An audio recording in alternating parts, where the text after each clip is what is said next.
Over recent years, we've been experiencing a surge in illegal trade in wildlife. And it's estimated that the annual value of this illegal trade is as high as $20 billion a year, and that excludes timber and fisheries. This ranks this illegal trade amongst other illicit activities such as illicit trafficking in arms, narcotics, and people. Now, this illegal trade is being driven by transnational, organised criminal groups, on some occasions rebel militia. They have targeted high-value wildlife, they are poaching and smuggling at an industrial scale, and they are decimating wildlife populations. Now, they've targeted high-value wildlife because there's a demand for certain wildlife products, and they've been able to make high profit at relatively low risk.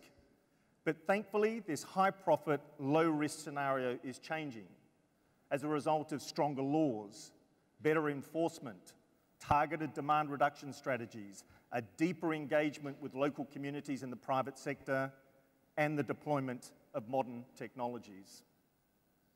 Now, there are rules that govern international trade in wildlife.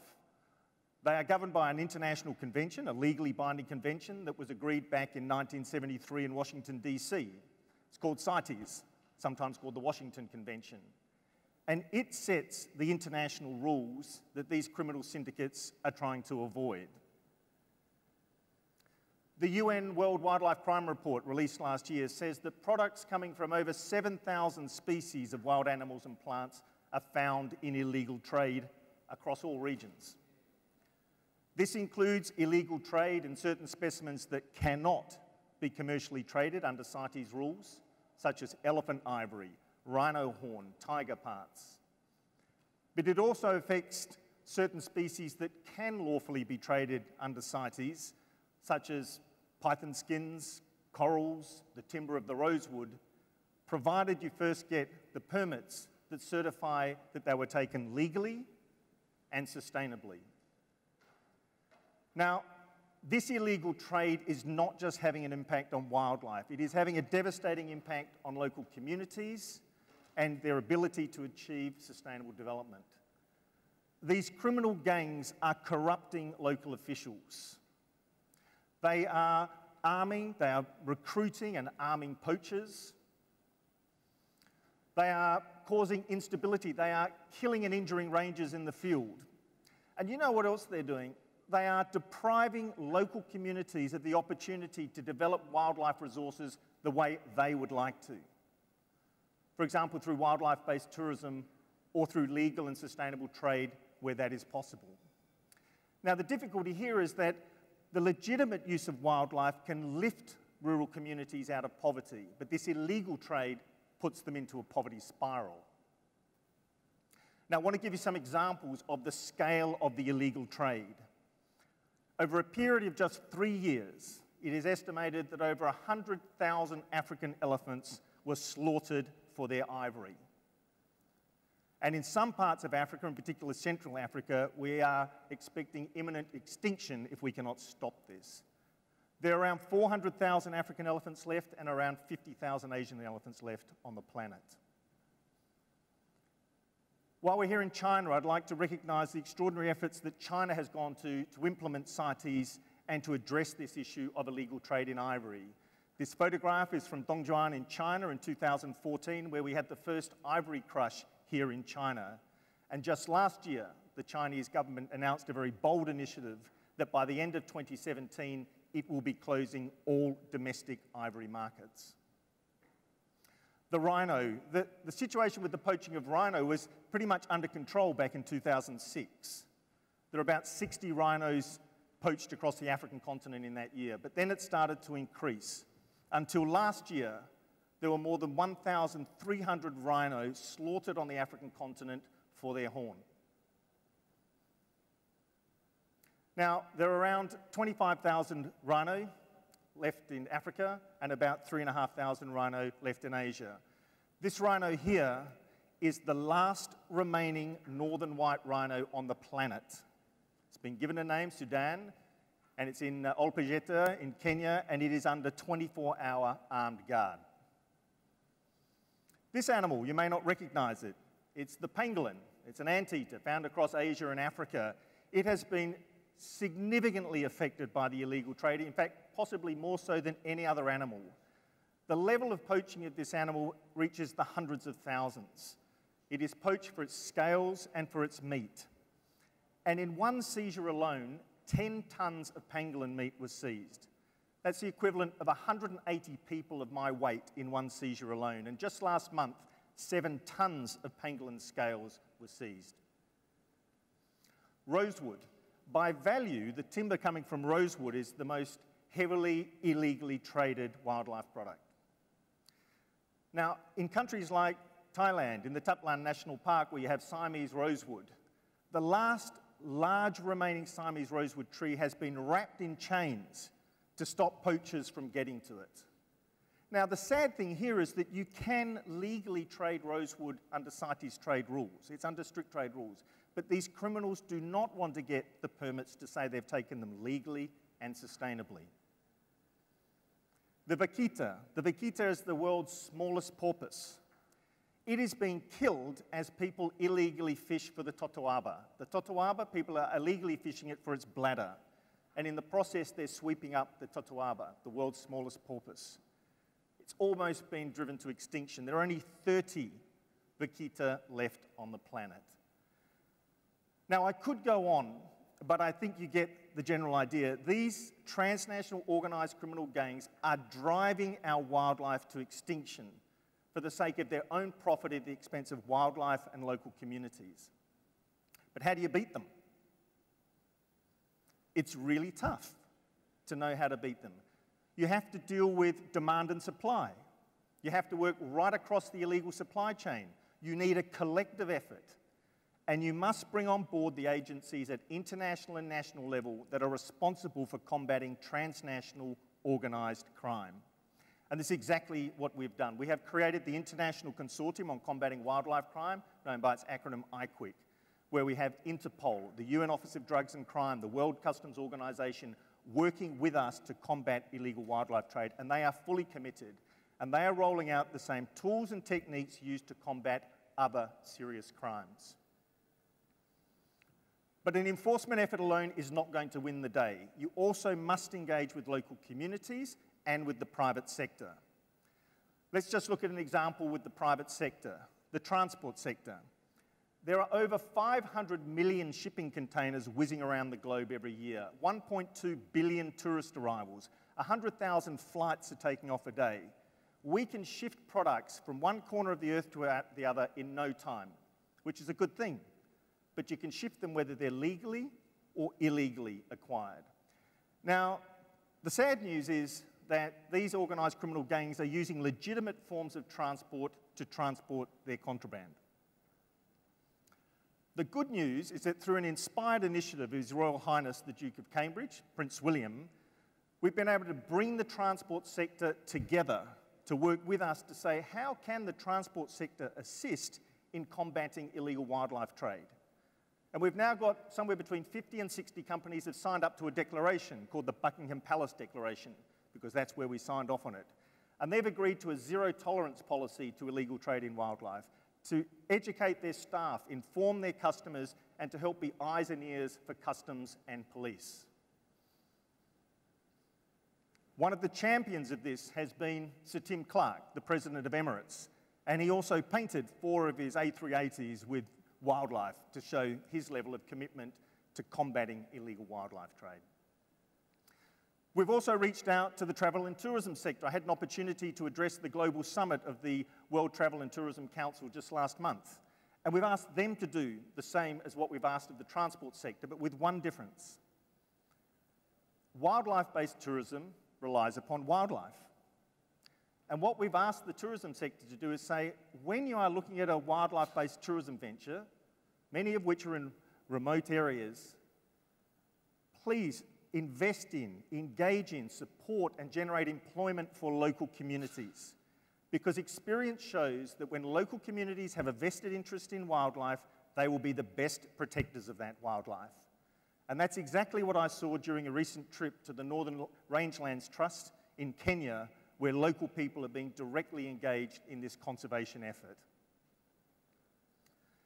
Now, just think for a while how difficult a task it is to combat this illegal trade. You've got officials, be they rangers or police or customs or others, looking over vast landscapes and seascapes. Customs officials are having to clear millions of containers of people, of packages.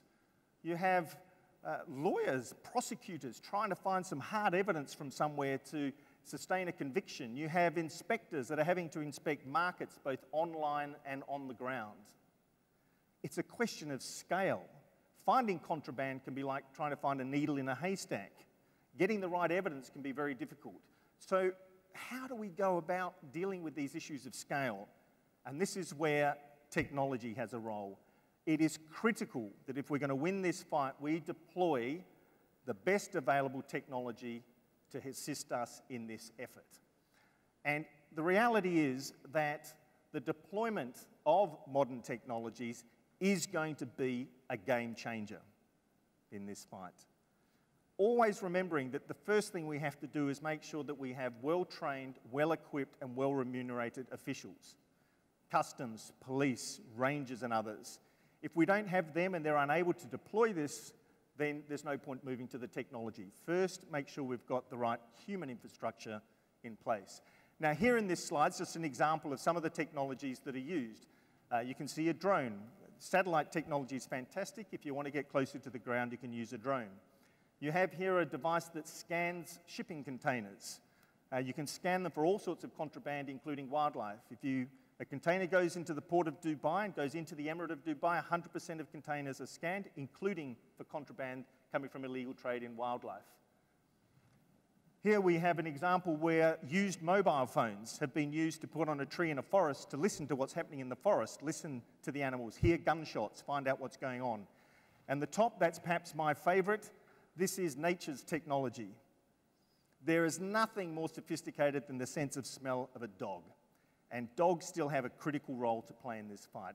Now let me give you some specific examples where technology is being deployed to assist us in this fight against illegal wildlife trade. I'm not going to refer to particular products, I'm going to refer to how technology is being deployed in a general sense. To detect illegal trade in wildlife, we sometimes have to determine the age and the origin of the specimen that's in trade. And there have been fantastic advances with modern forensics, in particular with DNA and isotope technology. You can now, just with one thumbnail of ivory, date it and locate it. So you can determine the age of the ivory and the origin of the ivory, which is critical for prosecutors to secure a conviction. Now, this same technology is applied across multiple species, including timber species. We are seeing some countries develop DNA databases, so you know DNA with respect to ivory, with respect to rhino, which is really helping the enforcement effort. You also have to be able to identify specimens in trade. Are they caught by CITES rules or not? Is this, in fact, a bit of wildlife because it may be a part or derivative? Now, you can use modern forensics, but that can be difficult to deploy sometimes. There are also other great technologies available. Mobile phone apps to help you identify specimens in trade. The use of nanotechnology, the use of holograms. All of this is invaluable to customs to be able to differentiate legal from illegal, what is regulated from unregulated. And surveillance technology. This is fantastic. We have the capacity now to see, hear, track wildlife, rangers, potential intrusion by poachers, vehicles, from the sky, from the land, from the surface of the ocean, from below the surface of the ocean. We are able to determine where people are, where wildlife is in real time. But what's even better is the technology that is now available to pull this all together in one place. There is technology that allows you to get real-time information on where the animals are. For example, elephants with real-time radio collars. Where your rangers are, where their vehicles are. Detect an incursion into a protected area. Find out through technology if there is an incursion here or there. Know where there were previous incidents. You know then where to deploy your enforcement effort. I've seen this technology used in the Northern Rangelands Trust, in particular Liwa Conservancy in Kenya, and in a private reserve just near Kruger National Park in South Africa. It works. It is amazing. And in both places, poaching is way down, and in both places, we've seen no rhino poached for over 3 years. It's extraordinary technology. But you also have to have surveillance over the internet. There's a lot of illegal trade that is conducted through the internet, including now through a recent report identifying the dark web. Clever people can develop programs that allow you to determine where people are advertising illegally obtained products for trade. Now, people often want to get involved. They say, how can I get involved to help you combat illegal wildlife trade? There are now fantastic apps that are available that you can all download. I have it on my own phone here. You can download an app. If you're somewhere and you see something suspicious, you think there's some illegal trade in a market or somewhere else, you can report it directly through your app. It'll go to someone, that person will direct it to the right place. So you can be involved as a citizen, as a traveller, to report in real time what you're seeing. Now with CITES, as I said, some species cannot be traded commercially, permit or no permit. There are some, though, that can be traded with the right permits, but what we find is that there is corruption and fraudulent use of permits. Basically, that is because we're still largely using a paper-based system, which is open for corruption. It's a great system, but we're still based on paper. We have an E-CITES initiative. We are wanting to go electronic from one end of the supply chain to the other end of the supply chain, purely electronic, to cut this corruption and fraud out of the system. Having been here this week, maybe it's ripe for a blockchain, but someone else here might be able to tell me. The other great thing about this technology is that it not only provides security for wildlife, but for people. When I was in the Northern Rangelands Trust and when I was in South Africa looking at these initiatives, it's very clear this is great for wildlife, but it's also providing security for people. And the technology is good both for wildlife and for people and can be deployed in many ways. Now, the reality is there's a lot of technology around, but a lot of it's still quite raw or quite early in its development. And we quite often have people come to us with great technology and say, John, look at this. I've got this bit of technology. I can identify timber by scanning it this way or that way. I can do this, I can do that. I have nowhere to direct them. You know, I would love to see people invest in these technologies that are emerging. What we proposed was that perhaps we could have an impact investment fund, and the World Economic Forum was generous enough to publish this particular paper a few years back to see whether or not there is any interest in the investment sector in getting involved in this. Now, today I'm reaching out to you, business, entrepreneurs, investors, to join us in this fight against illegal wildlife trade. Firstly, because it's the right thing to do. But also, if you have kids, your kids will love you for joining this fight against illegal wildlife trade. But in addition to that, there may be a commercial return. If you are in the fashion sector, if you are in the food sector, the musical instrument sector, pharmaceuticals or furniture, you need to secure your raw materials, and many of them come from the wild. So by combating the illegal wildlife trade, you are securing your own legal supply chain of materials that go into legitimately produced products. If you are in the transport sector, you can enhance your reputation, but you can also protect your customers and your staff from the risk of disease or injury. If you're in the tourism sector, investing in this, you're actually protecting the very assets that underpin wildlife-based tourism. And if you're in the technology sector or an investor, you may be able to make a profit out of this. So today, we reach out to all of you. We need a collective effort here if we're going to win this fight against illegal wildlife trade. We should do it because it's the right thing to do and for the sake of wildlife for its own sake. But also it underpins sustainable development and our opportunity to achieve the Sustainable Development Goals. So with that, colleagues, thank you, and please join us in this fight.